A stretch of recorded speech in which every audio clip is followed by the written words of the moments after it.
So in a nutshell, that's the theory of relativity, geek. So how does that relate to the Beatles? You'll find out. Hey, listen, I got a jet. It's been swell. Catch you on the flip side. Thank you for learning. Welcome to the show, everybody! Today we're doing another episode of Versus. In case you're not familiar, it's a segment where I look at two versions of the same album, showcase the main differences, and decide which one is the superior album. Let's not waste any more time and get right into the Beatles, A Hard Day's Night, UK versus USA. You may have noticed that the original US version was released by United Artists Records. This is unusual because Capitol Records had the exclusive right to produce and distribute Beatles music in the US, but as it turns out, they had no provisions covering film scores in their contract with the Beatles. United Artists saw an opportunity to cash in on the current Beatles craze. Their plan was to produce and finance the film A Hard Day's Night purely so the record label could release the soundtrack. In fact, the Beatles could have filmed anything and United Artists wouldn't have cared. They were actually expecting to lose money on the film and make it back on album sales, which is why the soundtrack not only came out before the UK version, but a full 7 weeks before the film hit US theaters. It was the #1 album in the country by the time the film premiered on August 11th, 1964. As it turns out, the film ended up grossing over $8 million. Not bad for the initial $500,000 investment, making it one of the most profitable films, percentage-wise, in history. My favorite color is blue, and when you're a kid, adults ask you simple questions like how old are you, what grade are you in, what's your favorite color, and because I thought all boys say blue, I didn't want to sound cliche, so I would lie and say my favorite color is red. Why I'm bringing this up is because that is one of the main differences between the two albums. Blue for the UK, and obviously red for the US. Another big difference, you have 4 photos on the US version, and you have 20 photos here, 5 per Beatle. I love this because it shows off the personality of each Beatle so much better than this ever did. Although this is very iconic, and just this font, the Beatles, Hard Day's Night, it's bold. It really reflects the film, and even how they're framed, they're little rectangles like movie stills. Versus here, these are little rounded squares, almost like an 8mm home movie. That's what this feels like, very fun and playful. So on the back of the US version, and this is interesting because this is sort of mimicking the front of the UK version. So we have all the Beatles here, and this is a 5x3, and I believe these are all the same photos from the same shoot. I don't know if they're using the exact same photos as the UK front. I know some of them are. It's hard to tell because there's so much more contrast on these photos. Incidentally though, they're all mixed up. They're not in any particular order. It's almost like a Beatles bingo. You could literally play a game. I think you should say Ringo when you get bingo. Instead of bingo, it's Ringo.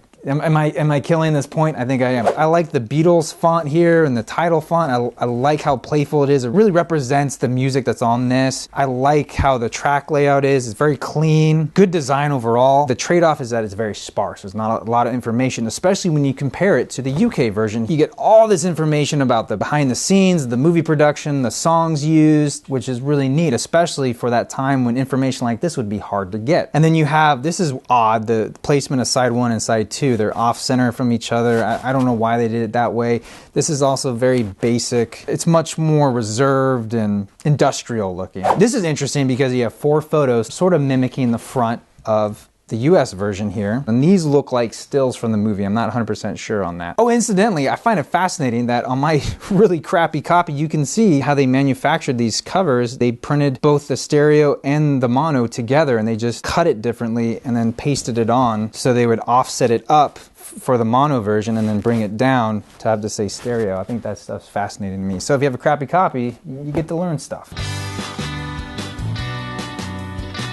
Side 1 on the UK version contains 7 songs that were used in the film, and side 2 is made up of 6 songs that were written for or recorded during the film but were not used in the final edit. So the UK version is considered an album even though it's technically a soundtrack. It's in that gray area. It's also the 3rd studio album released in the UK, and it's the first to feature all original Beatles material. No cover songs on this one. The US version contains 12 songs, 7 from the film plus I'll Cry Instead, which was erroneously printed on both the cover and the label as I Cry Instead. Oh, and did you know that the UK version of I'll Cry Instead is edited down to 1 minute and 49 seconds, whereas the US version contains the first verse repeated and it runs around 2 minutes and 9 seconds. Now you may be asking yourself, wait a minute, geek, you just said I'll Cry Instead is on the soundtrack but not in the film. How'd that happen? Well, that's because it was originally going to be in the film, but director Richard Lester didn't think it was as strong as the other tune, so he replaced it with Can't Buy Me Love. Because this change was made late in post-production, well after the soundtrack was released in the US, there was nothing anyone could do. It was already printed. To round up the US album, they put 4 instrumental tracks arranged by George Martin. They're basically easy listening versions of I Should Have Known Better,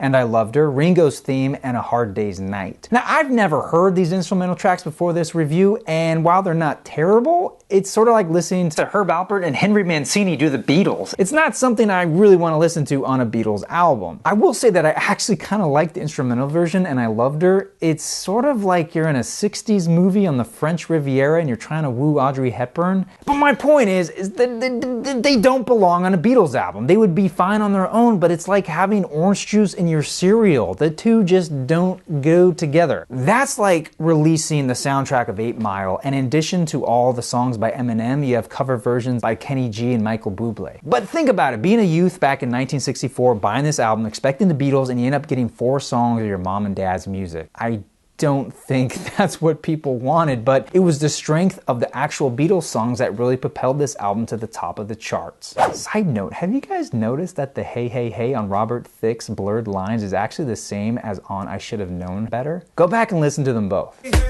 hey, hey! See what I mean? Okay, wait, one more time. Hey, hey, hey! Now do you hear it?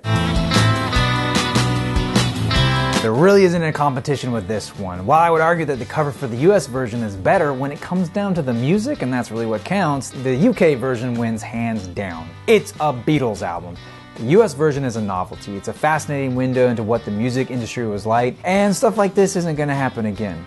As far as stereo mono, that's up to you. I think they both sound great, however I would avoid the US stereo version because United Artists rushed this album in production and didn't wait for the stereo master tapes to be sent over from England. Instead, they rechanneled the mono masters into fake stereo tracks. The instrumental tracks, however, are in true stereo. I say go for the mono version instead, like I have here. I think if we can all agree that this one never existed, we'll all be better for it. But if you insist on keeping yours, I suggest hanging it because it makes some great wall art.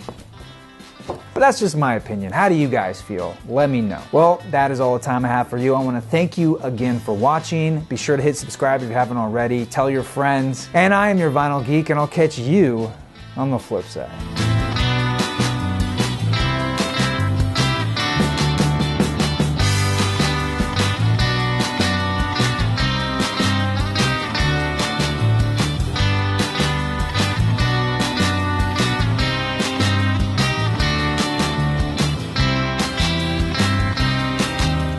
Hey, you guys are here. You're still here. Well, if you're thirsty, might I suggest making a Tom Collins. Now, this is a classic drink, and it's served at the Hard Day's Night Hotel in Liverpool, England. So I figured it's a fitting drink for this awesome album.